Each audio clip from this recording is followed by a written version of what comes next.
y ahí encontré el mensaje de hermano Omar, que ya estaba en el camino, y me desperté, me levanté como pude, y pero aquí estamos, un buen grupo, gracias a Dios, en un horario extraño, un día extraño, pero con la misma palabra de Dios siempre, Así que quiero invitarles hoy, hermano, a buscar ahí en su Biblia, en 2 de Timoteo, capítulo 4.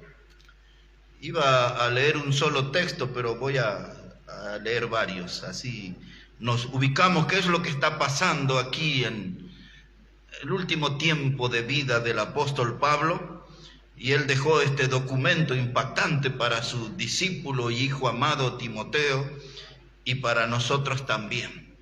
Dice ahí 2 de Timoteo, capítulo 4, voy a comenzar a leer versículo 5.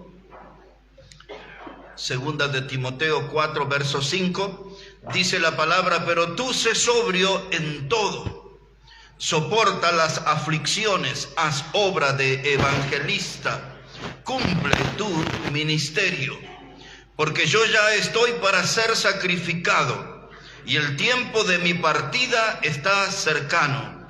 He peleado la buena batalla, he acabado la carrera, he guardado la fe.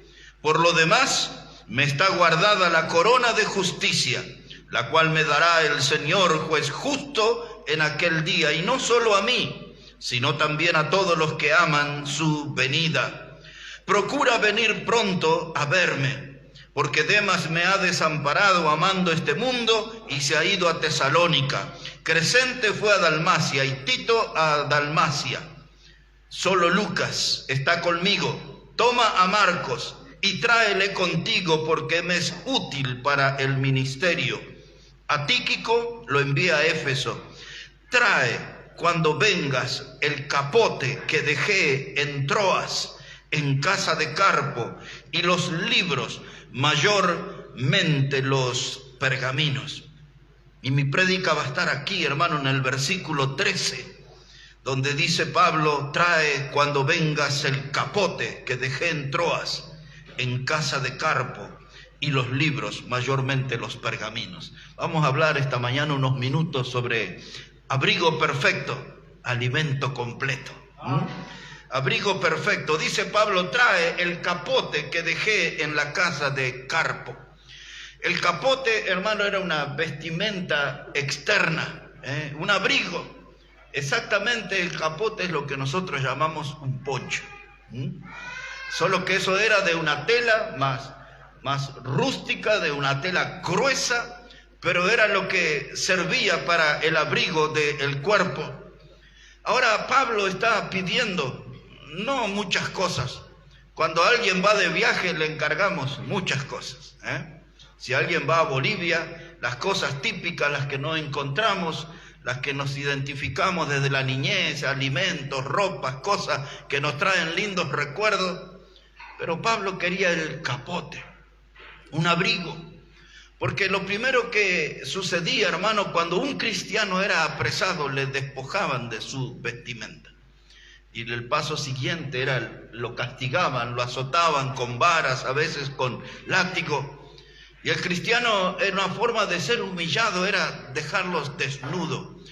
Cuando apresaron a Jesús, le quitaron sus vestimentas, y luego allí lo azotaron con el látigo. Luego, cuando lo llevaron a la cruz, le volvieron a quitar sus vestimentas, y dice la Biblia: repartieron entre sí mis vestidos, porque eso era el cumplimiento de una profecía. Y así, desnudo, fue exhibido en la cruz nuestro Salvador. Era una forma que los enemigos tenían de humillar a nuestros hermanos en la fe. Muchos de ellos se tuvieron que acostumbrar a sobrevivir en el medio del frío.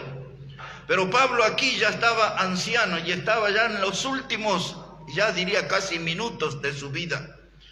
Y ese cuerpo necesitaba la protección de ese abrigo en un calabozo no muy grande.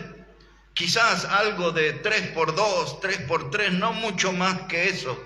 Un lugar oscuro, un lugar húmedo, lleno de mugre, porque esos calabozos eran verdaderos basurales, llenos de insectos, con ratas, con ratones, con todo lo que nosotros podamos imaginar. Esos calabozos romanos se parecían más a una cloaca que a un lugar habitable.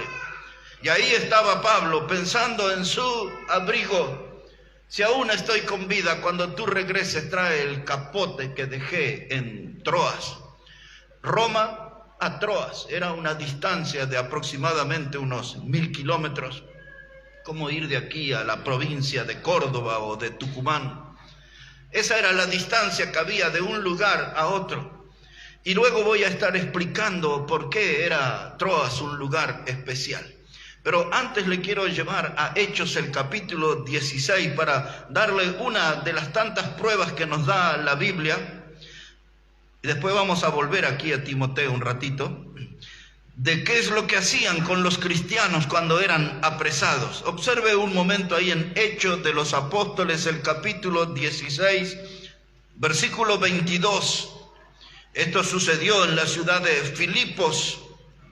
Y ahora Pablo es apresado junto con su amigo predicador Silas. Y dice la palabra de Dios, Hechos 16, verso 22.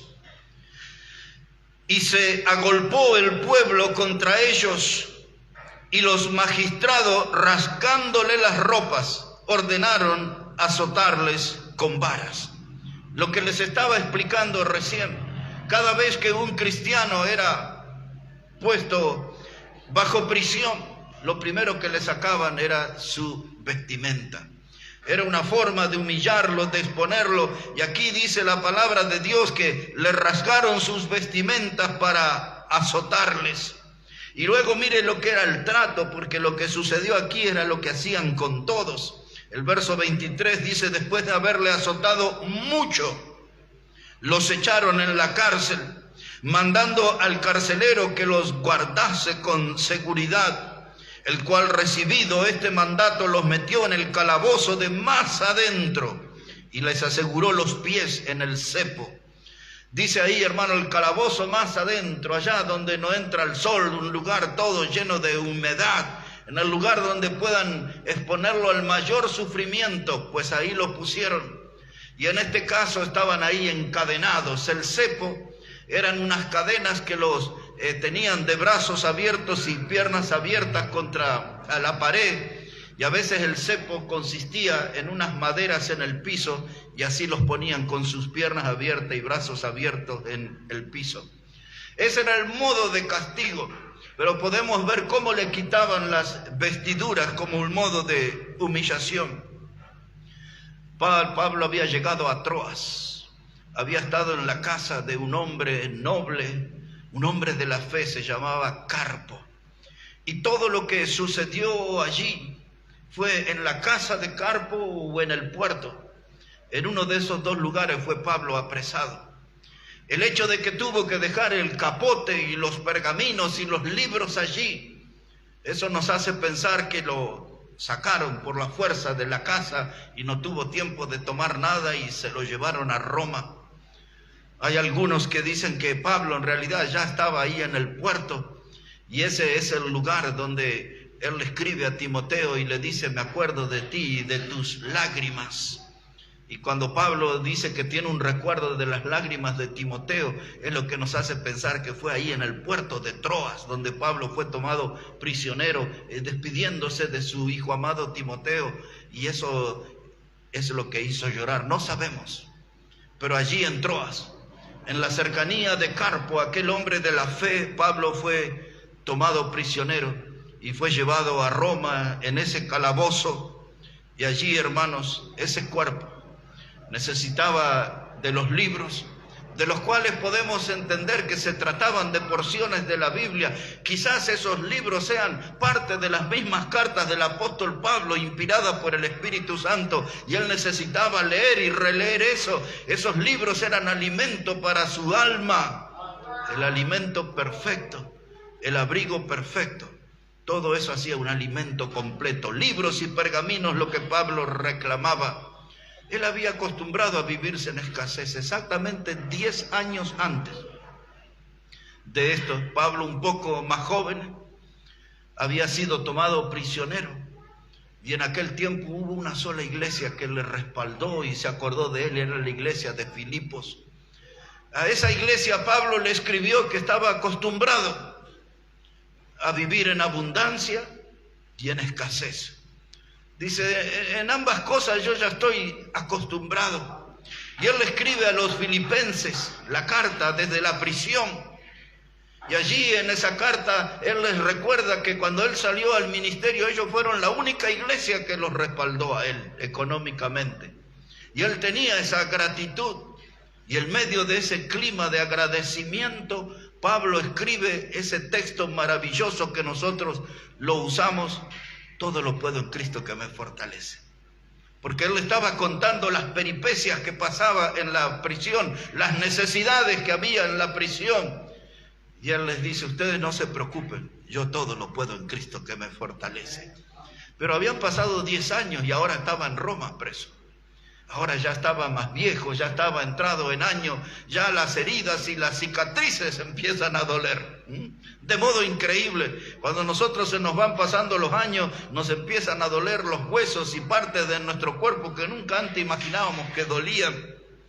Ahí Pablo ya estaba en esa soledad de la cárcel y él había escrito a los filipenses también, diciéndoles a ellos que él estaba dispuesto a perderlo todo y tomaba aquellas cosas que antes le eran ganancia como basura por amor a Cristo. Ese era el modo de escribir de un hombre que estaba despojado de todas las cosas materiales. Él no ponía condiciones a Dios para servir, él le servía si tenía para comer o no. Él servía igual a Dios, llamaba igual a Dios. Y varias veces él nos escribió acerca de que pasó hambre y que pasó sed y que tuvo siempre necesidades, pero él siempre predicó la palabra. Él decía a los corintios, estamos a veces derribados, pero no estamos destruidos. Un hombre de 1 y de 1000 batallas. Y al mismo Timoteo, él le había escrito en la primera carta, capítulo 6, verso 6, él le estaba hablando, dice, mientras tengamos sustento y abrigo, estemos contentos. Pablo siempre marcó lo que era su posición en cuanto al materialismo. No era un cristiano que buscaba el confort, la comodidad de una oficina, la comodidad de un auto. Hermanos, él dice, si yo tengo sustento y tengo abrigo, yo ya estoy contento. Eso es todo para mí, no ambiciono más cosas. Pero cuando ponemos nuestra mirada en los seguidores del Señor, vamos a descubrir en la Biblia que esto era algo generalizado en los buenos cristianos. Se acostumbraban con pocas cosas. ¿Y de dónde salió esa doctrina? De los mismos labios del Señor. Quiero llevarles un momento al Evangelio de Lucas en el capítulo 9. El Evangelio de Lucas en el capítulo 9. Quiero que observe allí unos detalles. En Lucas el capítulo 9, versículo 1. Aquí está el Señor eligiendo sus 12 apóstoles y le está marcando algunos principios, algunas reglas de vida que sería bueno que nosotros observemos, pero que sería muy bueno que los misioneros y los pastores, los predicadores de nuestro tiempo observen bien este pasaje. Si ya lo tiene, hermano, dice ahí Lucas, el capítulo 9, dice, habiendo reunido a sus 12 discípulos, les dio poder y autoridad sobre todos los demonios y para sanar enfermedades. Y los envió a predicar el reino de Dios y a sanar a los enfermos. Y les dijo, no toméis nada para el camino, ni bordón, ni alforja, ni pan, ni dinero, ni llevéis 2 túnicas. Observe esto. Si a Pablo lo despojaron de su vestimenta para castigarlo y ponerle ya, no había otro vestuario para él. El mismo Señor había enseñado a los discípulos, no llevéis 2 túnicas, salgan a servir con lo puesto. Hay países, hermanos, como los Estados Unidos, donde los misioneros recorren 2, 3 años y algunos más tiempo todavía por las iglesias buscando apoyo económico para salir al campo misionero, y muchos de ellos salen con fortunas. Pero los verdaderos servidores eran escasos de vestuario, no tenían ni 2 túnicas. Y ellos tenían que salir así. Dice el Señor, no lleven bordón, no lleven bolsa, no lleven pan, no lleven plata, porque el Señor quería adoctrinarlos, quería que aprendieran desde el vamos de que hay que depender enteramente de Dios. Dios es nuestro sostén, Dios es el que extiende su mano, Dios es nuestro proveedor. Y esa es una doctrina que todos nosotros tenemos que tener incorporada. Había un viejo himno que cantábamos en las iglesias de los hermanos libres que decía, aunque fálteme la fe, Cristo me tendrá. Oh sí, Cristo me tendrá. Todo el mundo se puede sacudir alrededor, se puede desmoronar alrededor, pero yo estoy confiando en el Señor, Él me sostendrá. Ahora esto, hermano, no fue un escrito casual de Lucas, una ocurrencia del momento. Esta fue una lección para los 12. Pero luego el Señor va a elegir 70 discípulos. Esta era otra experiencia, pero el principio era el mismo. Una vuelta de página en Lucas capítulo 10. Observen por favor. En Lucas el capítulo 10,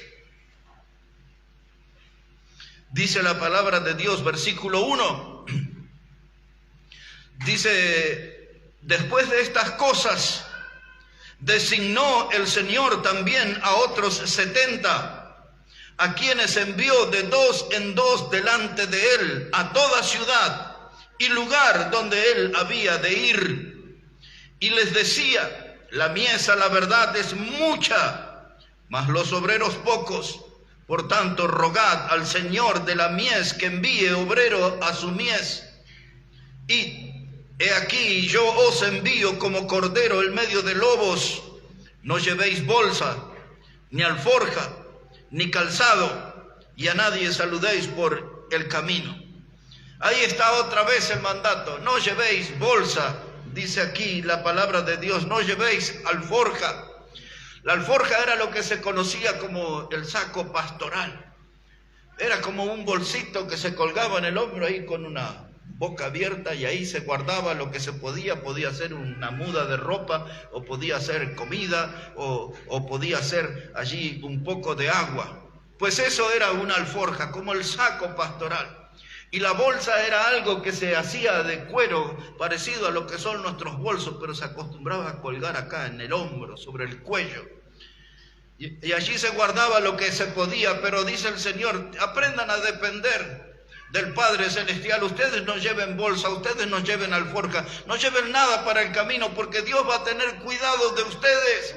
Como después el Señor enseñó en el Evangelio y nosotros los cantamos en un himno, si Dios cuida de las aves, cuidará también de mí. Y ahí está el Señor marcándole el camino a sus seguidores, y nosotros estamos en esa línea de seguidores. Nada llevaban, todo era confiar en el Padre, en la provisión de Dios. Y ahora volvemos a Timoteo, a Pablo y la prisión. Pablo y esa soledad en la prisión. Y ese escrito que nos ronda en la cabeza y nos hace pensar, cuando vengas de Troas, tráeme el capote, tráeme los libros, tráeme los pergaminos. Cuando iba a Centroamérica, los argentinos decían, tráeme alfajores. Yo llevaba cajas de alfajores, y en la aduana siempre me decían ahí, dice, usted viene de Argentina, ¿no? Y todos querían alfajores. Y algunas veces, cuando ya estábamos en Bolivia, uno de los hermanos me dice, tráeme la yerba uruguaya. Y le conseguí la yerba uruguaya y le llevé en un viaje. Y dice, y tráeme dulce de leche. Y se piden todas las cosas típicas, las que eran parte de nuestra costumbre. Pero Pablo estaba interesado en cuidar su cuerpo, abrigo para su cuerpo, alimento para su alma, un abrigo perfecto, un alimento completo. El capote, los libros, los pergaminos, donde también esos pergaminos eran usados a veces para escribir. Así que Pablo quería escribir, Pablo quería seguir haciendo cartas que iban a ser de gran influencia en las iglesias, iban a ser de gran influencia en nuestras vidas. Pero ahí de regreso, hermano, a 2 de Timoteo, el capítulo 4. Ahora vamos a poner la mirada en el versículo 16 y 17. 2 de Timoteo, capítulo 4, versículos 16 y 17. Dice así la palabra de Dios: en mi primera defensa, ninguno estuvo a mi lado, sino que todos me desampararon. No les he tomado en cuenta, pero el Señor estuvo a mi lado y me dio fuerzas para que por mí fuese cumplida la predicación y que todos los gentiles oyesen, y así fui librado de la boca del león. Dice Pablo: en mi primera defensa nadie estuvo a mi lado. Hay una cosa, hermanos, que todos necesitamos aprender. No toda la vida somos populares. Cuando usted es una persona popular va a tener mucha gente rodeándolo. Cuando usted tiene un buen trabajo, un buen ingreso económico, va a tener muchos amigos y muchos familiares bien cerca. Pero como se dice en el campo, cuando la vaca deja de dar leche, entonces se queda solita por allá. Cuando usted ya no le provee a otros, entonces lo van a ir dejando solo. Pablo fue acompañado muchas veces. Una de las veces que fue, eso está en el último capítulo de Hechos, lo llevaban en un barco a Roma la primera vez como prisionero, y allí le permitieron quedarse en una casa, y vino la gente y estudiaba la Biblia con él, estaba rodeado de hermanos. Pero ahora ya habían pasado los años, ya se estaba volviendo anciano y prisionero de Jesucristo, decía él. Y ahí estaba solo. Él lo dijo aquí en un texto que quizás pasó desapercibido a sus ojos, pero él dice solamente: Lucas está conmigo. Así que el versículo 11 dice Pablo: solo Lucas está conmigo. Ahora, el Señor cuidaba la salud espiritual, la vida espiritual, la fortaleza espiritual de Pablo. Y Dios le proveyó a Pablo de Lucas. Él era médico, él era doctor. El doctor Lucas. Él estaba cuidando el último tiempo de Pablo. Dice: solamente Lucas está conmigo. Pero quiero recordarles que cuando me llevaron a juicio, nadie estuvo a mi lado en mi primera defensa. No había iglesias apoyándome, no había iglesias que estuvieran orando por mí, haciendo manifestaciones de apoyo a mi prédica. Estuve solo, pero un detalle, dice él: el Señor estuvo conmigo, y eso fue suficiente. Y usted y yo vamos a tener que acostumbrarnos a la soledad en nuestra vida. Muchos de los que ayer nos amaban, hoy nos van a responder con frialdad, sin afecto. Muchos de los que ayer recibieron de nuestra ayuda nos harán sentir el calor del puñal de la traición en nuestra espalda. Tienen que acostumbrarse a la soledad. Pablo dice: en mi primera defensa nadie estuvo a mi lado. Eso no fue un freno para mi prédica, para mi ministerio, porque Dios me llevó allí para que los gentiles oyesen la predicación por mí. Si no fuera que estaba ahí prisionero, toda esa gente quizás nunca hubiese escuchado el evangelio. Y en la gran cosecha que Pablo tuvo, entre otros, estuvo Onésimo, del cual ya hemos predicado. Pablo dice: el Señor estuvo conmigo, y yo vi como el Señor cerró la boca del león. Un enemigo poderoso, un adversario temible, pero yo vi como Dios obró a mi favor, y dice él cerró la boca del león. En esos días de cárcel, en una experiencia anterior, ya hemos estudiado eso. Recibió gente extraña, pero a los mejores creyentes. ¿Recuerdan aquel tal Onesíforo? Del cual Pablo oró y dice que el Señor le tenga junto a él en aquel día. Un hombre que se ocupó de sus necesidades. ¿Se acuerdan de Epafrodito? Lo buscó con insistencia. Esos hombres de nombres raros eran gente que se dedicaron para que el apóstol estuviera lo mejor posible en la cárcel, haciendo también su ministerio de predicador. Pero yo no quiero pasar por alto hoy 3 nombres extraños que estaban cerca. Y al momento de cerrar esta carta hacia Timoteo, Pablo dice que reciba el saludo de una gente extraña pero maravilloso. Lea eso conmigo, verso 21. Mire cómo termina él esta carta. Segunda de Timoteo 4, verso 21, dice Pablo: procura venir antes del invierno. Y aquí está la buena gente de nombre raro, pero qué buenos. Dice: Éubulo te saluda, y Pudente, y Lino, y Claudia, y todos los hermanos. ¿Quién le va a poner a su hijo Éubulo?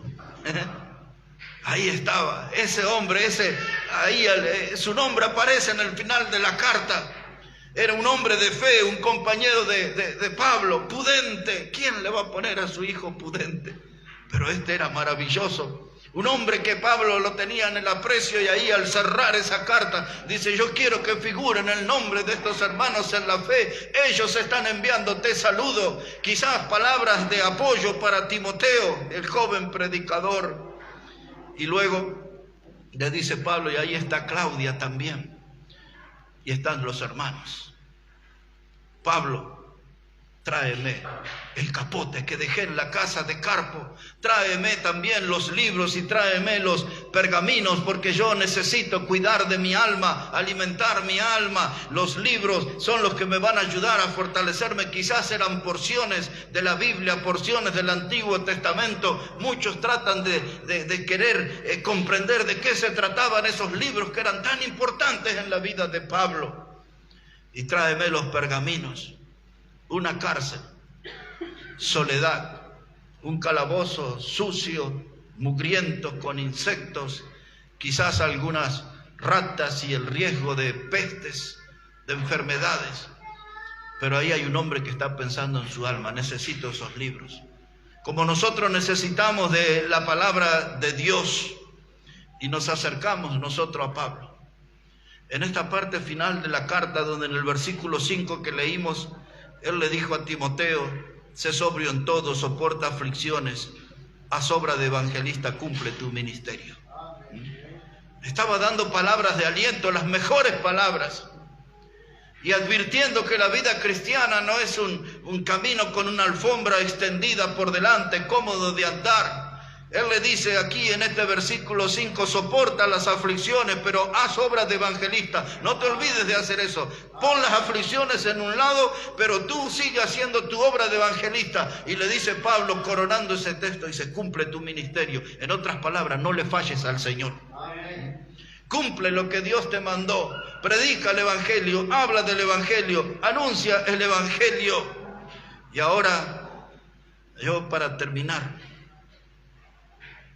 en este día extraño, en un horario extraño, que podamos juntos entrar en silencio a ese calabozo. Imaginemos una piecita de 3x3, 3x2, algo así, un pedazo de madera que se parecía a una cama o que hacía la función de cama, una mesita vieja, desvencijada, destartalada, una vela pequeña encendida, un hombre anciano con su cabello blanco no bien peinado, una vestimenta, poca vestimenta, andrajosa, rota. Y entramos en ese calabozo en silencio y miramos la espalda y notamos en sus brazos algo que ayer fueron heridas y que se volvieron cicatrices. Empezamos a ver en ese hombre anciano, no vemos su rostro, pero empezamos a ver las huellas de un guerrero, de alguien que supo combatir. Y de pronto, dominados por nuestra curiosidad, nos acercamos y ponemos la mirada sobre los hombros de ese anciano y alcanzamos a leer que él está escribiendo ahí: he peleado la buena batalla, he acabado la carrera y he guardado la fe. Qué lindo hubiese estado estar en ese momento, ¿no? Mientras él estaba escribiendo y nosotros mirando sobre los hombros de Pablo. He peleado la buena batalla. Ahora empieza a entender esas cicatrices en su cuerpo. Dice: yo he corrido la carrera. Ahí está en el final, en el último instante de su vida, y él está ahí peleando la buena batalla, y él está allí guardando la fe. Eso no se negocia, eso no se traiciona, eso no se humilla. La fe se la guarda, se la conserva. La fe es el tesoro precioso que habita en nosotros. Sí, la fe es la certeza de lo que se espera y la convicción de lo que no se ve. La fe es la que el escritor de los Hebreos dijo: sin fe es imposible agradar a Dios. Y ahí estaba el guerrero, anciano, malherido. Quizás si pusiéramos nuestros dedos en su frente notaríamos algo de fiebre. Ahí estaba, con tos quizás, le hubiésemos sentido toser solo, en la humedad, en ese calabozo, pero escribiendo las cosas más importantes, los consejos más impactantes para Timoteo. ¿Y cuántos de los predicadores y cuántos de los hijos de Dios hemos leído esta porción del capítulo 4 y nos hemos deleitado y nos hemos animado y nos hemos fortalecido? Porque hubo un hombre que fue ejemplar, un gran guerrero en el campo de la batalla, un general de la fe llamado Pablo. Su nombre significa pequeño. Es eso, Pablo, pequeño es el nombre, pero un gigante en la fe, un titán de la fe, un hombre que nos dejó grandes ejemplos. Y ese ejemplo que Pablo dejó a través de su vida nos puede animar y nos puede guiar a que juntos podamos descubrir los caminos de la victoria en la fe. Pablo es un hombre que sabía animar a todos. Él quería un capote, no tenía muchas pretensiones. Quizás alguien podía decir, pero ahí hay otros hermanos en la ciudad que podríamos ir a pedir. Él dice, no, yo quiero mi capote, el que Dios un día me dio para abrigo y no me lo dejaron retirar. Lo dejé allí en la casa de Carpo, recuerdo bien el lugar. Búscame ese capote, abrigo, un abrigo perfecto, y tráeme los libros, un alimento completo para mi alma. Porque en nuestros días de soledad necesitamos leer los salmos y los proverbios y leer toda la escritura para fortalecernos, porque muchas veces la vida nos encontrará solo, muchas veces la vida nos encontrará malherido, muchas veces la vida nos encontrará con el corazón dolido, sufrido, cargando penas, y vamos a necesitar de los libros. Nosotros, de estos 66 libros que componen la Biblia, la palabra de Dios, y los pergaminos, y yo quiero escribir a Dios, no solamente cuando todo me va bien y la vida me sonríe. Yo quiero escribir que quede un testimonio de los días difíciles que he vivido y que pueda decir, hasta aquí me ayudó el Señor. Hasta aquí me ayudó el Señor. Es lindo haber vivido tantos años en la fe. En mi caso ya 43 años sirviendo al Señor, siguiendo al Señor. Y he visto la mano de Dios en diferentes lugares, en diferentes maneras. Yo también puedo dejar un testimonio escrito en una piedra. Hasta aquí me ayudó el Señor. Y ese texto es la esperanza de que mañana también me ayudará. Y la esperanza va mucho más allá, porque lo hará por toda la eternidad. Él ha provisto para nosotros un lugar por toda la eternidad. Pues, hermanos, no hay que preocuparse por nada, hay que orar por todo. No se preocupe por nada, ore por todo. Pues aquí, al volver a poner la mirada por última vez, dice Pablo, tráeme el capote que dejé en Troas en casa de Carpo, y los libros, mayormente los pergaminos. Necesito tener un abrigo perfecto y necesito tener un alimento completo, y todas esas cosas lo encontramos en Dios y en la palabra de Dios. Bueno, que Él bendiga su palabra en este día, mis hermanos. Hermano Omar va a venir ahora para dirigirnos con los